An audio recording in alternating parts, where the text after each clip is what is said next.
கிட்டத்தட்ட அதிமுகவுக்கான கட்டளைகள் டெல்லியிலிருந்து வருது. அமித்ஷா அவர்களோட தலையீடு இருக்கு அப்படின்றது தொடர்ந்து திமுக வைக்கிற விமர்சனமா இருக்கு. பாஜகவின் ஊதுகுழலாகவே அதிமுக மாறிடுச்சுன்ற விமர்சனமும் இருக்கே.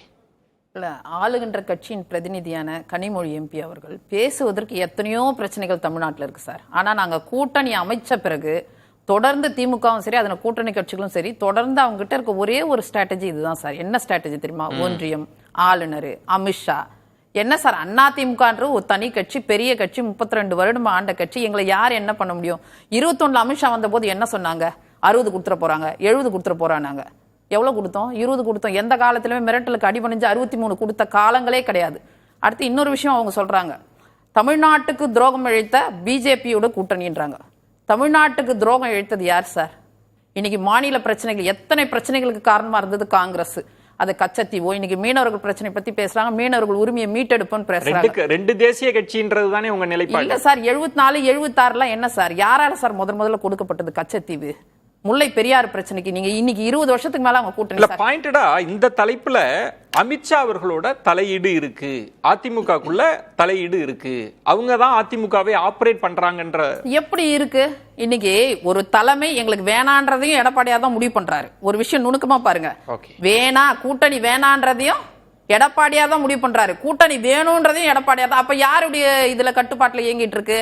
நாங்க தானே முடிவு பண்றோம். தைரியமா அலுவலகத்துக்கு முன்னாடி எங்களுக்கு வேணான்னு தீர்மானமே போட்டு சொல்றோமே, அப்புறம் நாங்க தான் வேணும்னு சொல்றோம். அப்ப யார் கீழே இருக்கு? இதுவே ஒரு செய்தி தானே சார். நீங்க விரும்பினா பாஜக வராங்க, வேண்டாம்னா போயிடறாங்க. தேர்தலுக்கான கூட்டணி கணக்கு சார். விரும்புறோம் சார். இங்க வெற்றி ஒன்றுதான் இலக்கு. வெற்றிக்காக என்ன செய்யணுமோ ஒவ்வொரு கட்சியும் செய்யறது தான் நாங்க செய்யறோம். அவங்க செய்யாதியா நாங்க செஞ்சுட்டோம் சார்.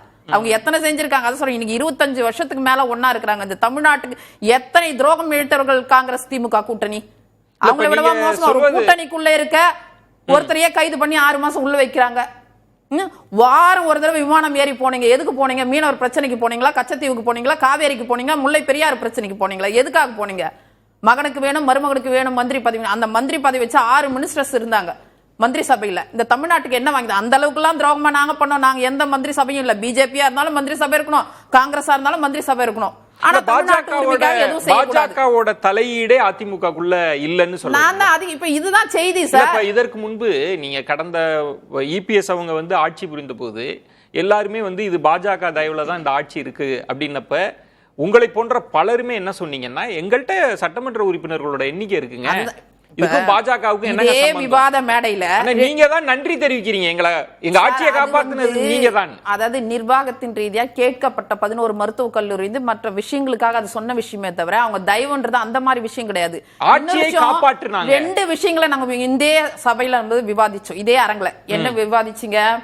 ஒரு பக்கம் பிஜேபி தான் ஏக்குதுன்றீங்க, ஒரு பக்கம் பிஜேபி எதிர்த்து இவர் செய்யறாருன்றீங்க. இப்ப இதுல ஏதாவது ஒண்ணு தானே சார் இருக்க முடியும்?